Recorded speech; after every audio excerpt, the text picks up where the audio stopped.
Electrophile पहुंचता है benzene के किसी कार्बन पर, और जैसे ही कार्बन पर पहुंचता है बेंजीन मना कर देती है।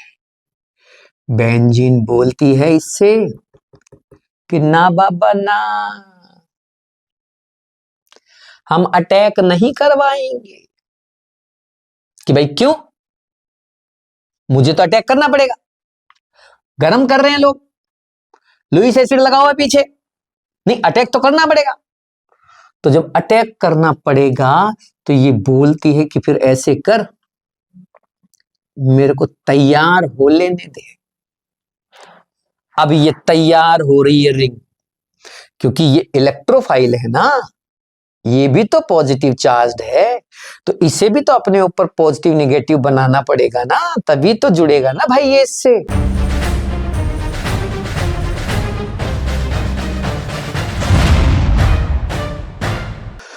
हेलो स्टूडेंट्स, अब एक क्वेश्चन हम लेके आए, इलेक्ट्रोफिलिक सब्स्टिट्यूशन रिएक्शन ESR।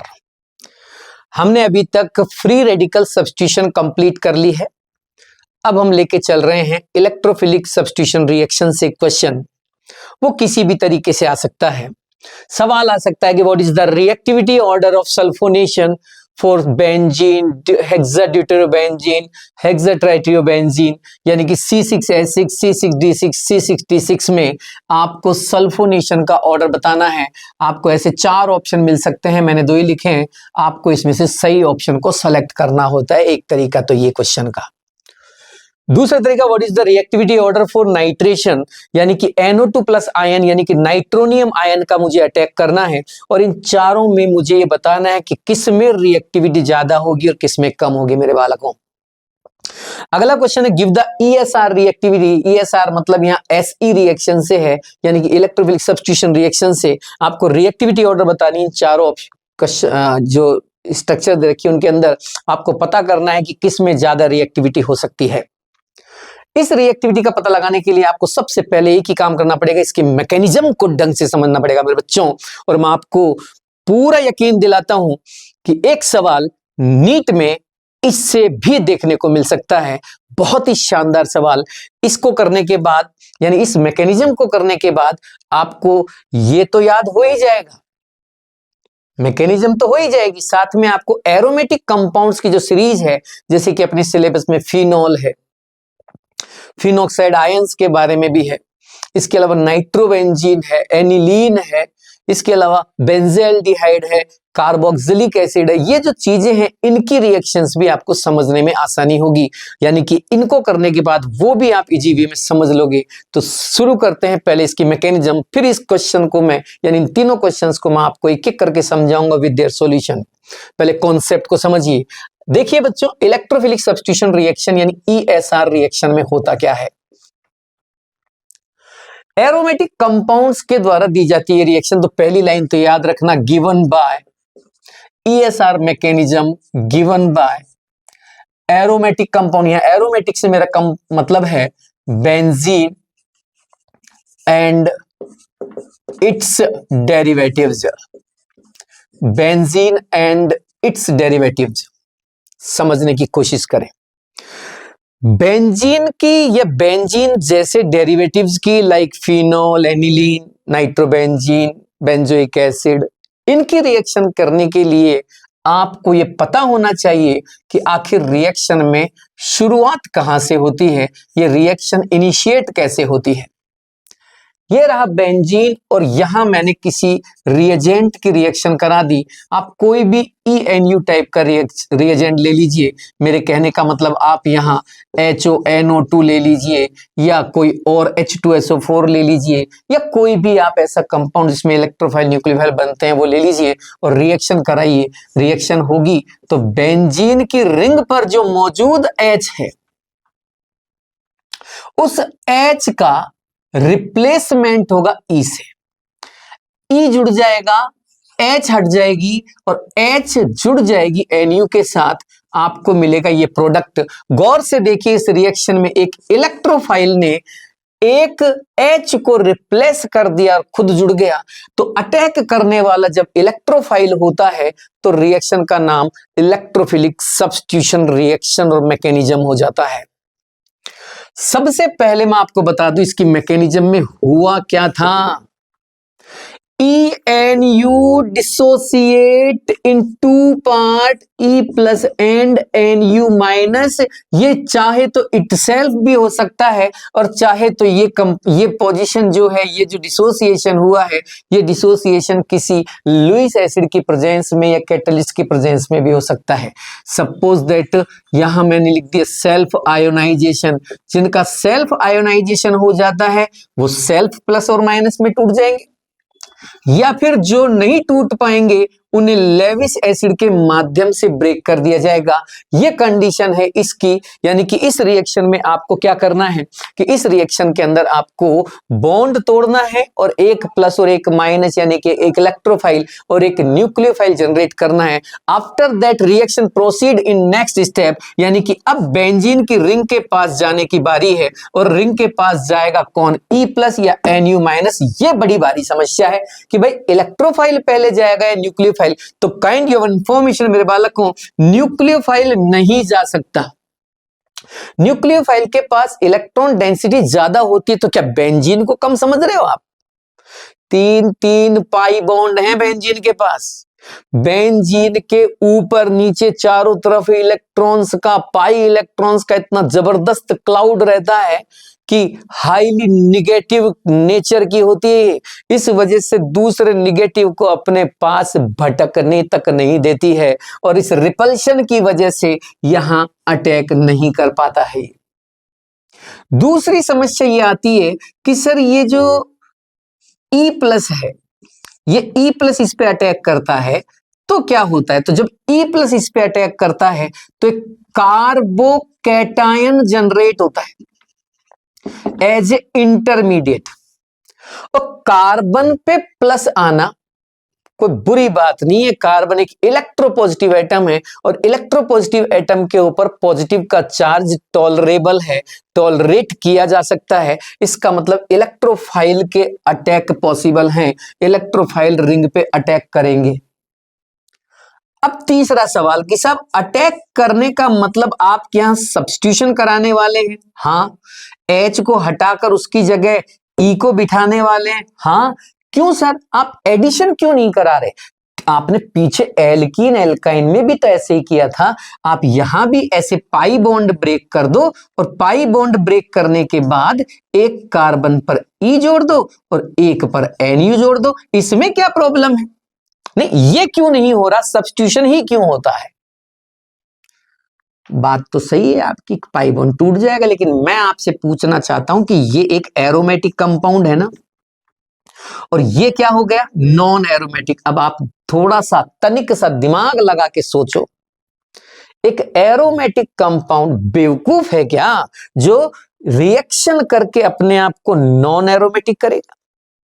एक एरोमेटिक कंपाउंड पागल है क्या जो अपनी स्टेबिलिटी को खतरे में डालेगा?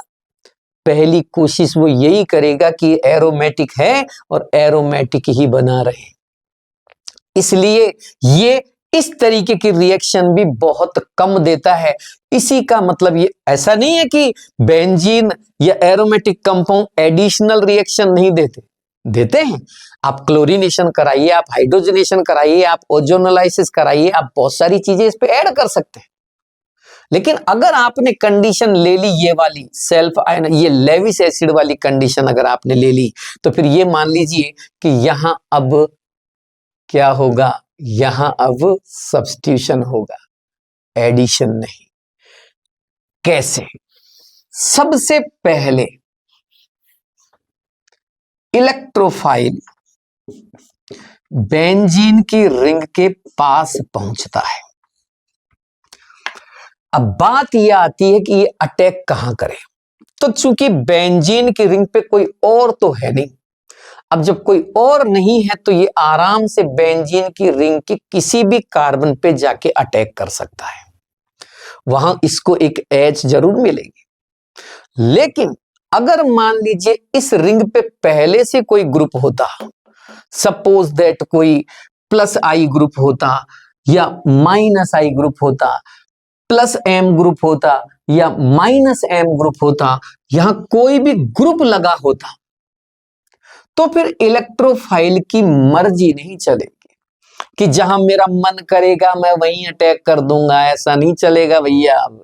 वो तो तब चलता जब ये बेंजीन रिंग अकेली होती, लेकिन अगर यहां कोई है तो वो जो है वो डिसाइड करेगा कि इसका अटैक कहां होगा। अगर यहां कोई पॉजिटिव ग्रुप है तो ये पॉजिटिव ग्रुप डायरेक्शन देता है, इसे आदेश देता है, निर्देश देता है, ऑर्डर देता है कि जा ऑर्थो और पैरा पे जाके जुड़ जा। क्योंकि मैंने, ये कह रहा है क्योंकि मैंने इसकी ऑर्थो और पैरा पोजीशंस को पहले से ज्यादा एक्टिव कर दिया है। मैंने इसकी ऑर्थो और पैरा पोजीशंस को पहले से ज्यादा इलेक्ट्रॉन रिच कर दिया है। मैंने इसकी ऑर्थो और पैरा पोजीशन पर पहले से ज्यादा निगेटिव चार्ज लगा दिया है। यानी कि अब ये या तो ऑर्थो पे जाता है या फिर पैरा पे जाता है। ऐसे ग्रुप्स को ऑर्थो पैरा डायरेक्टिंग कहते हैं। और मान लीजिए यहां माइनस ग्रुप होता, तो माइनस ग्रुप होता और इलेक्ट्रोफाइल को अटैक करने आता, तो ये नेगेटिव ग्रुप इसे निर्देश देता, आदेश देता, ऑर्डर देता कि बेटा ऑर्थो और पैरा पे मत चले जाइयो, मेटा पे जाइयो जाना है तो। कि भैया क्यों? क्योंकि ऑर्थो और पैरा पोजीशन को मैं पहले से ही बर्बाद कर चुका हूं। मैंने इसकी ऑर्थो और पैरा पोजीशन पे इलेक्ट्रॉन डेंसिटी को कम कर दिया है। मैंने इस रिंग को डीएक्टिवेट कर दिया है। मैंने इस रिंग की ऑर्थो और पैरा पोजीशन पर पॉजिटिव चार्ज जनरेट कर दिया है। और तू जब जाएगा ना ऑर्थो और पैरा पर, तो वहां जो ऑलरेडी पॉजिटिव चार्ज मैंने बना दिए हैं वो तुझे रिपेल करेंगे। तो कोशिश कर, निकल ले, मत कर अटैक। और अगर करना ही है तो फिर मेटा पर कर। यही तो रीजन है कि जब बेंजीन की रिंग पे कोई नेगेटिव ग्रुप होता है तो प्रोडक्शन अच्छे नहीं होते, क्योंकि वो रिंग को ऑलरेडी डीएक्टिवेट कर चुका होता है और रिंग लायक नहीं रह पाती है। लेकिन आप कंडीशंस अप्लाई करते रहेंगे, लेविस एसिड यूज कर लेंगे, गर्म करेंगे, प्रेशर लगाएंगे, कैटलिस्ट डालेंगे, तो उस वजह से रिएक्शन हो तो जाती है, लेकिन प्रोडक्शन अच्छे नहीं होते, कम प्रोडक्ट बन पाता है। तो ध्यान रखें, रिएक्शन में अटैकर यानी इलेक्ट्रोफाइल कहां अटैक करेगा ये निर्भर करता है कि इस रिंग के ऊपर क्या लगा हुआ है। चलो हम अपना एग्जाम्पल बेंजीन के साथ करते हैं, हमको मैकेनिज्म समझनी थी। मैकेनिज्म पे वापस आते हैं।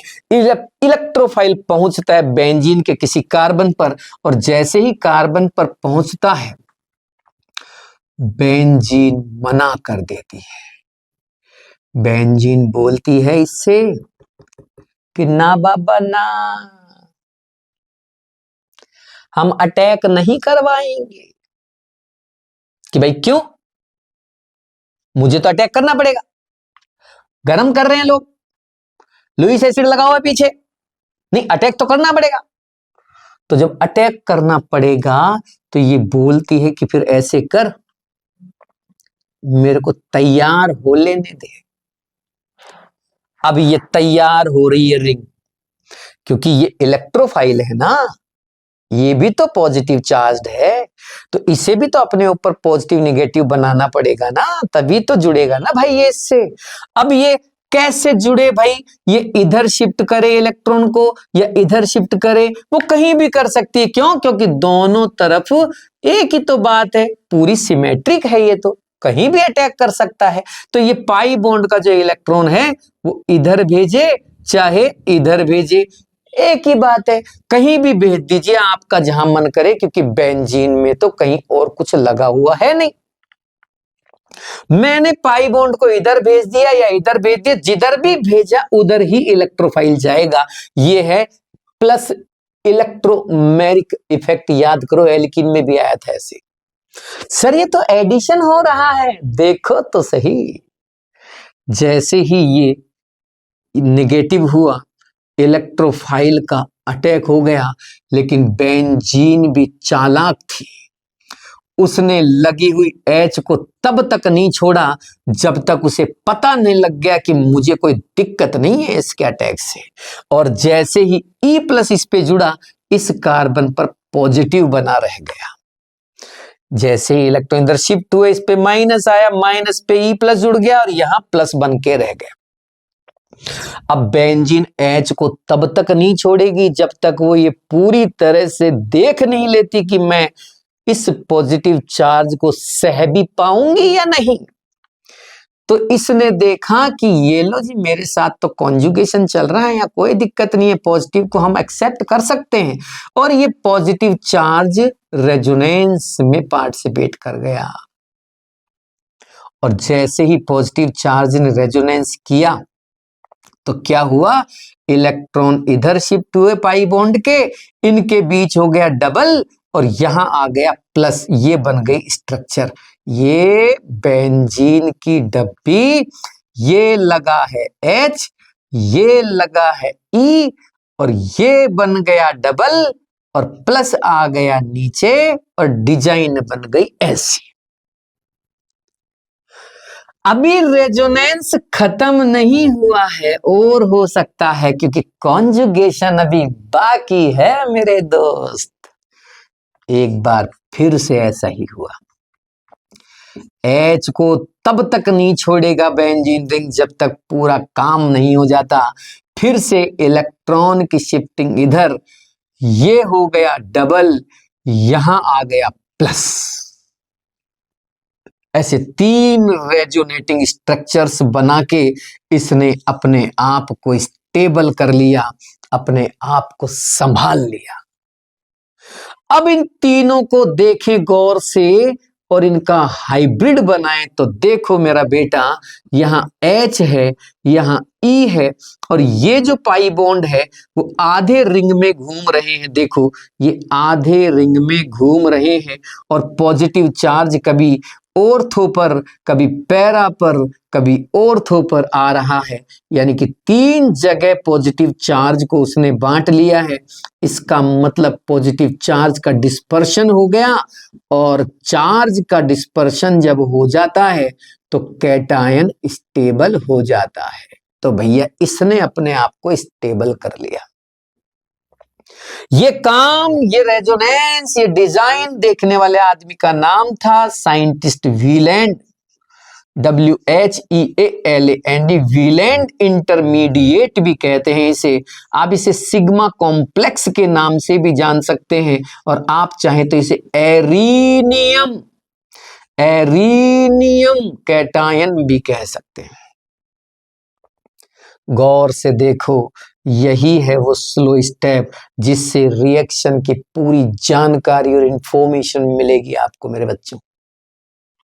रिएक्शन पूरी होने के बाद जब मैंने देखा कि यार इस रिएक्शन में इंटरमीडिएट एक कैटायन बन रहा है, कार्बोकैटायन, तो क्या मैं ESR रिएक्टिविटी प्रोपोर्शनल कर दूं किसके, स्टेबिलिटी ऑफ इंटरमीडिएट, यानी वीलैंड इंटरमीडिएट, यानी कि सिग्मा कॉम्प्लेक्स, यानी कार्बोकैटायन, यानी कि जितने ज्यादा पॉजिटिव ग्रुप बेंजीन की रिंग पर लगे होंगे, रिंग उतनी ही ज्यादा रिएक्टिव रहेगी फॉर इलेक्ट्रोफाइलिक सब्स्टिट्यूशन रिएक्शन। जितने ज्यादा बेंजीन की रिंग पर पॉजिटिव ग्रुप लगाओगे, रिंग की रिएक्टिविटी उतनी ही ज्यादा बढ़ेगी। अब क्या करो, सेकंड स्टेप। वैसे कोई हासिल नहीं होने वाला सेकंड स्टेप से, हम बार बार बताते आ रहे सेकंड स्टेप में ऐसा कुछ नहीं होता। प्रथम स्टेप में जो रायता फैलता है, सेकंड स्टेप में बस उस रायते को साफ किया जाता है, बाकी कोई इंफॉर्मेशन के तौर पे कुछ नहीं मिलेगा। आओ बेटा सेकंड स्टेप में चलते हैं। जैसे ही सेकंड स्टेप में पहुंचे, सेकंड स्टेप में पहुंचते ही पता लगा कि ये जो वीलैंड इंटरमीडिएट बना था, इस वीलैंड इंटरमीडिएट को अब स्टेबल करने की बारी है। ENU का न्यूक्लियोफाइल पहुंच गया यहां कि भैया मेरा भी तो कुछ करो। मेरी ई ले ली, मेरा इलेक्ट्रोफाइल ले लिया तुमने, मेरे को भी तो कुछ दो, मैं क्या यूं ही घूमता रहूंगा क्या। फाइनली बेंजीन ने डिसाइड किया कि H को मुक्त कर दिया जाए और उसके बॉन्ड को बेंजीन रिंग ने ले लिया। बेंजीन रिंग पूरी हो गई, बेंजीन रिंग का चार्ज निकल के H पर आ गया और H NU से जुड़कर खुशी खुशी रहने लगी। देखो भैया, इधर इलेक्ट्रोफाइल का भी घर बस गया है और उधर H और NU ने भी आपस में घर बसा लिया है। सब खुशी खुशी रहने लगे, रिएक्शन कंप्लीट हो गई। अब बात ये आती है मेरा बच्चा कि मुझे करना क्या है उन सवालों को करने के लिए। ये कॉन्सेप्ट याद रखना है। अब मैं सवाल करके दिखाता हूं आपको। मेरा पहला सवाल था कि what is the reactivity order of sulphonation. Benzene ले लूं तो क्या होगा, ड्यूटेरोबेंजीन ले लूं तो क्या होगा, ट्राइट्रियम वाली ले लूं तो क्या होगा। तो मेरा बच्चा, सारी जानकारी आपको पहले स्टेप में ही मिलेगी। आप गौर से देख के बताइए, फर्स्ट स्टेप में क्या कोई फर्क पड़ा है सी और एच के बॉन्ड पर। देखो, पहले स्टेप में सी और एच के बीच का बॉन्ड टूटता ही नहीं, ये तो जैसी थी वैसी की वैसी ही है। जब स्लो स्टेप में सी एच बॉन्ड का कोई रोल ही नहीं है, तो यहां सी पर एच लगी हो, चाहे डी लगी हो और चाहे टी लगी हो, क्या फर्क पड़ता है। कुछ भी लगा हो, क्या फर्क पड़ता है। यहां H की जगह D लगा दो, चाहे H की जगह T लगा दो, तो भैया इसका मतलब तो ये हुआ कि C6H6 ले लूं, चाहे C6D6 ले लूं और चाहे C6T6 ले लूं, कोई फर्क नहीं पड़ेगा। तीनों में सेम ही रिएक्टिविटी ऑर्डर रहेगी। लेकिन बट किंतु परंतु ये सल्फोनेशन की बात चल रही है। सल्फोनेशन और आयोडीनेशन रिएक्शन थोड़ा उल्टा चलता है। ये रिएक्शन रिवर्सिबल होती है due to their bigger size, बड़े साइज के होते हैं I- और सल्फोनाइल ग्रुप। इस वजह से ये रिएक्शन रिपीट होती है, रिवर्स होती है, और रिवर्स होती है तो C और H के बीच के बॉन्ड का रोल प्ले होता है। इसलिए जिसके अंदर बॉन्ड की एनर्जी कम होगी वो जल्दी जल्दी रिएक्शन करेगा, और यही रीजन है कि यहाँ C6H6 ज्यादा हो जाता है, C6D6 कम और C6T6 सबसे कम रिएक्टिव रह जाता है। इसका रीजन है C और H के बीच का बॉन्ड एनर्जी, CH बॉन्ड की एनर्जी कम होती है, CD बॉन्ड की ज्यादा और CT बॉन्ड की और भी ज्यादा। इसी वजह से सल्फोनेशन जैसी रिएक्शन में यहां रिएक्टिविटी ऑर्डर बदल जाता है, जबकि बाकी सारी रिएक्शंस के अंदर आपको क्या करना है, बेंजीन, ड्यूटेरो और ट्राइट्रियो बेंजीन में सेम ही रिएक्टिविटी का ऑर्डर रखना है। क्वेश्चन कैसे भी पूछा जा सकता है, सल्फोनेशन, आयोडीनेशन में आपको ये वाला आंसर करना है, बाकी रिएक्शंस में आपको ये वाला आंसर करना है। पहली बात क्लियर। दूसरा सवाल, what is the reactivity order for nitration. Nitration के लिए रिएक्टिविटी का ऑर्डर बताइए। नाइट्रेशन किस पे, बेंजीन पे, मतलब NO2 प्लस का अटैक करवा रहे हो। अरे ये तो ESR रिएक्शन है भाई। क्यों? क्योंकि बेंजीन और उसके डेरिवेटिव तो ESR रिएक्टिविटी देते हैं। तो क्या मुझसे तुम घुमा फिरा के ESR रिएक्टिविटी का ऑर्डर पूछ रहे हो? नहीं बेटा, मैं घुमा फिरा के नहीं पूछ रहा, मैं सीधे सीधे पूछ रहा हूं कि ESR का ऑर्डर बता दे। क्योंकि नाइट्रेशन का मतलब ESR रिएक्टिविटी, ESR रिएक्टिविटी का मतलब जितना ज्यादा पॉजिटिव, बाबू देखो, जितना ज्यादा पॉजिटिव लगाओगे उतनी ज्यादा रिएक्टिविटी आएगी। गौर से देखो, इनमें सबसे ज्यादा पॉजिटिव इसमें है, because this is plus M group. याद रखो, इन ग्रुप्स को भी याद रखना है आपको। Plus M group, minus M group, ये जो ग्रुप लिखा है वो कोई सूंघने के लिए नहीं लिखा है। याद करो उन ग्रुप्स को, plus I group, minus I group, plus M group, minus M group, ये याद रहने चाहिए, रटे होने चाहिए, तभी तो करोगे आप इसको ऑर्डर के साथ, वो भी सीक्वेंस में, इससे कम इसका, इससे कम इसका, और ये आ गया -m ग्रुप, मिनिमम रिएक्टिविटी रहेगी इसकी, क्योंकि ये रिंग को डीएक्टिवेट कर देगा। नेक्स्ट एंड लास्ट सवाल, give the ESR reactivity order for following. फिर से वही सवाल, वही कॉन्सेप्ट, वही तरीका, अब की बार फिर से वैसे की वैसे पूछ रहा हूं। देखो क्वेश्चन एक ही चलता है, एक ही क्वेश्चन बताना है मुझे, लेकिन वो कई तरह से पूछा जा सकता है, इसलिए मुझे 3 4 5 क्वेश्चन लिखने पड़ते हैं। क्वेश्चन तो एक ही बनेगा, लेकिन अब वो ऐसे पूछ ले, ऐसे पूछ ले, ऐसे कैसे पूछ लेगा ना, इसमें से पूछेगा, पूछेगा इसी में से। अब आप कहोगे सर आपने ऐसे बताया था, ऐसे बताया नहीं था, ऐसे बताया नहीं था, ऐसे बता दिया, ऐसे आ गया, वो वैसे अरे भाई कॉन्सेप्ट को समझो ना, आप क्वेश्चन को तो किसी भी तरह से डिजाइन करेगा, क्या फर्क पड़ रहा है उससे। तुम यहां भी वही काम करना है, चेक कीजिए सबसे ज्यादा रिएक्टिविटी किसकी होगी, पता होना चाहिए ऑर्डर का तुम्हें मेरे बच्चों। और यहाँ सबसे ज्यादा रिएक्टिविटी होगी सेकंड वाले की, क्यों? क्योंकि ये स्ट्रॉन्गेस्ट प्लस एम ग्रुप है, सबसे बढ़िया प्लस एम ग्रुप होता है। मैंने प्लस एम ग्रुप में इसको NH- और O- को आगे आगे लिखा है। उसके बाद आएगा थर्ड नंबर, उसके बाद आएगा फर्स्ट नंबर, और COOH एक -m ग्रुप है, ये बर्बाद कर देगा रिंग को, डीएक्टिवेट कर देगा रिंग को। Any doubt? नोट कर लीजिए जल्दी से।